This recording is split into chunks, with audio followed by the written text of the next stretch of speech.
Good morning, students. In my previous class, I have discussed about different CPU scheduling algorithm. They were FCFS, SJF, round robin, priority, and SRTF. That means shortest remaining time first. Now, in today's lecture, there will be a numerical problem on these algorithm and we will calculate the average waiting time and average turnaround time in this algorithm. Here are four processes P1, P2, P3 and P4. Bus time is associated with it. Arrival time is also associated with it.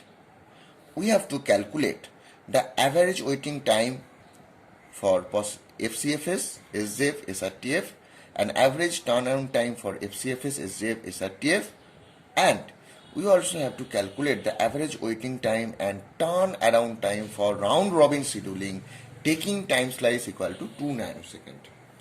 So first we'll draw the NAT chart and we'll consider it for FCFS. The NAT chart for FCFS we'll start with process P2 because its arrival time is 10.01. So we'll start with process P2. Its start time is 1. Its finish time will be 1 plus 4. That means 5. Next, the next process is process P1 because it comes at 10.02. So next process will be P1. Simply we will add the bus time with this time. So we will get 12. Next process that comes is P3. So we will add 12 plus its bus time. That means 15. Next the process is process P4. We will add the bus time with 15. That means we will get 21. Now we will draw the NAT chart for SJF. So in case of SJF, as process P2 comes first, so we will start with process P2. 1 plus 4, that means 5. Now the system time is 10.05. Within 10.05, we have three options: process P1, process P2, process P3. Process P2 finishes its execution. Now there are two options: process P1 and process P3. Among these two processes, process P3's bus time is less. So we will select process P3. We will get 5 plus 3, that means 8. Now the system time is 10.08. At this time, there are two processes, process P1 and process P4. Process P4 bus time is less. So we will select process P4. We will get its finishing time is 14. Next, the remaining process P1. We will get its finish time is 21. Next, we will draw the NAT chart for SRTF. We will get. So we will first start with process P2 because it's arriving first. So we will start with process P2. Start time is 1. We will continue its execution for 1 second because at 10.02 process P1 is coming. So we will continue execution for 1 second. After 1 second its bus time, remaining bus time will be 3. At 10.02 there are two options, process P1 and process P2. But among these processes or between these processes, the process P2's bus time is minimal. So we will continue the execution with process P2 and we will continue its execution for 1 second. That means we will get 3, and after this the bus time will be remaining bus time will be 2. Now the system time is 10.03. At 10.03 there are three options. That means process P1, process P2 and process P3. Among these processes, process P2's burst time is minimal. So we will continue its execution and we will finish its execution. Now process P2 finishes its execution. Now the system time is 10.05. There are two processes, process P1 and process P3. Among these, process P3's burst time is less, so we will select and continue its execution for 1 second. After 1 second, its remaining burst time will be 2. Now the system time is 10.06. There are three processes, process P1, process P3 and process P4. Along with its burst time is 7, 2 and 6.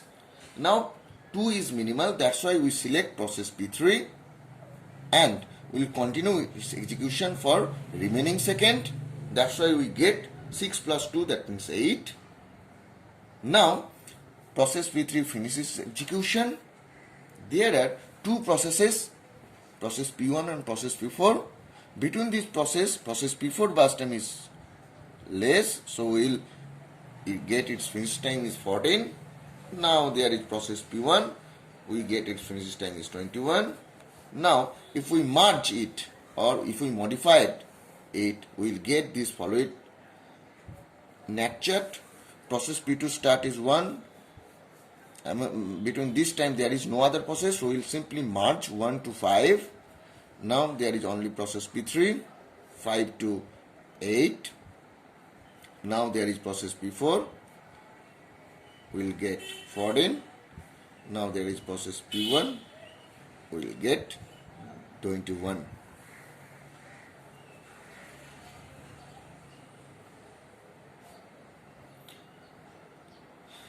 Now you can see SJF and SRTF NAT chart diagram is same. Now we will draw the NAT chart for round robin scheduling.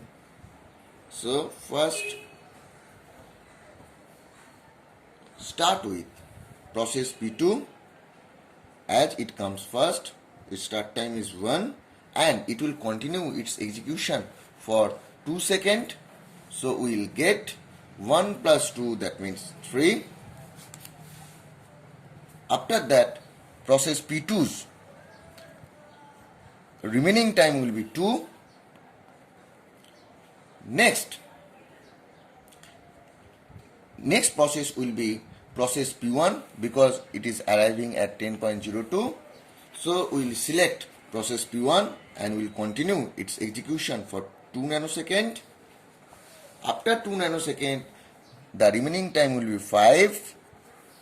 Now the process P3 is selected. Why? Because process P3's arrival time is 3 or 10.03. Now we will get 5 plus 2, that means 7. After 2 minutes execution, its remaining time will be 1. Now there is process P4 and we will continue its execution for 2 nanoseconds. So its remaining time will be 4 and the NAT chart will be look like this one. Next, again the process P2 will be selected because its remaining time is 2. So we will simply add 9 plus 2, that means 11. By this way, the P2's execution is finished. Now, the next process will be process P1. It will continue its execution for 2 seconds and after 2 seconds, its remaining time will be 3. Now, the process P3 will be selected, but its remaining time is 1. So we may allocate 2 seconds for process P3, but within it will finishes its execution. So the NAT chart diagram will be 13 plus 1 because its remaining time is 1 second. That's why 13 plus 1 equal to 14. Then process P3 finishes its execution. Now there is process P4. After 2 minutes execution, 2 second execution, its remaining time will be 2, and the nat chart diagram will be process P4 will be 16. Next, process P1 is selected. Why? Because process P2 and P3 has done its execution. There are two processes, process P1 and process P4. Process P1 remaining time is 3. That's why process P1 is selected. After 2 seconds, its remaining time will be 1, and the nat chart will be look like this one. Now process P4 will be selected. Process P4 selected because of its remaining time is 2. So within 2 nanoseconds it will get executed. So it will be 18 plus 2, that means 20. Now there is only remaining process P1, whose remaining time is 1. So we'll simply add it to get its completion time. Now from this we can see that we have drawn all the nat chart. Now consider for FCFS. Waiting time for process P1 will be its start time 5 minus its arrival time. Process P1's arrival time was 2, so we'll get 3. Next, waiting time for process P2 will be its start time is 1 and arrival time is 1. That's why we will get 0. Next, waiting time for process P3. P3 start time is 12 and waiting time, P3's arrival time is 3. That's why we will get 9. And there is waiting time process P4, start time is 15 and arrival time is 6. That's why we get 9. Now the turnaround time for process P1 will be its finish time, that means 12, minus its time of submission, that means its arrival time, that means 2, we will get 10. With turnaround time for process P2 will be process P2's finish time is 5 minus its arrival time is 1, so we'll get 4. Turnaround time for process P3 will be process P3's finish time is 15 minus process P3's arrival time is 3, we will get 12. Turnaround time for process P4, its finish time is 21 minus its arrival time is 6, we will get 15. From this we can calculate the average waiting time. Average waiting time will be average waiting time will be 3 plus 0 plus 9 plus 9 by 4, and average turnaround time will be 10 plus 4 plus 12 plus 15 by 4. Now by this way we can compute the average waiting time for FCFS. Now come to SJF.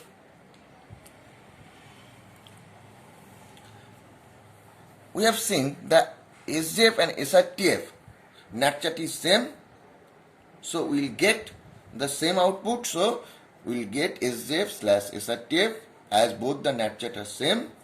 Now waiting time for process P1 will be P1 start time is 14 and we know its arrival time is 2, so we will get 12. Waiting time for process P2, its start time is 1, arrival time is 1, so we will get 0. Waiting time for process P3, start time is 5 and its arrival time is 3. waiting time for process P4 will be, its start time is 8 minus its arrival time is 6, so we'll get 2. Now we'll get the turnaround time for process P1. Turnaround time for process P1 will be, process P1 finishes time is 21, so 21 minus its arrival time is 2. Turnaround time for process P2, its finish time is 5 minus its arrival time is 1. Turnaround time for process P3, P3's finish time is 8 minus its arrival time is 3. 8 minus 3 will get 5. Turnaround time for process P4. Process P4's finishes time is 14 minus its arrival time is 6 to 8. From this we can calculate the average waiting time as well as average turnaround time. The average waiting time will be 12 plus 0 plus 2 plus 2 by 4, and average turnaround time will be 19 plus 4 plus 5 plus 8 by 4. Now come to round robin. In case of round robin, the waiting time for process P1 will be, P1 first start time is 3, and we know that the arrival time is also 3 plus P1, again its start time is 11 and it finishes its previous execution at 5. So next here is a P1, so it will be 16 minus 16 minus 13 plus, here is another P1, so for this case it will be 20 minus 18, so 0 plus 6 plus 3 plus 2, that means 11 will be its waiting time. Now waiting time for process P2 will be 1 minus 1 plus, here is another P2, for this it will be 9 minus 3, that means total will be 6. Now waiting time for process P3, for this case 5 its start time, so we'll get 5 minus arrival time is 3 plus, next here is P3 is happening, so we'll get 13 minus 7, that means 2 plus 6, that means 8.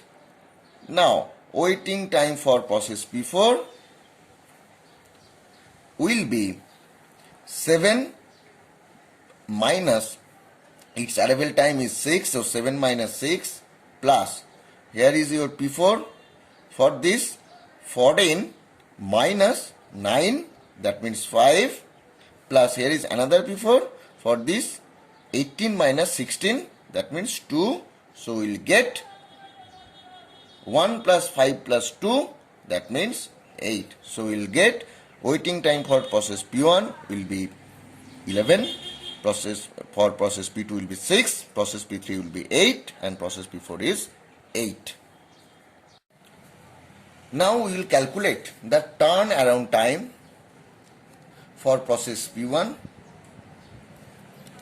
Process P1's finishes time is 21, and we know that its arrival time was 2, so we'll get 19.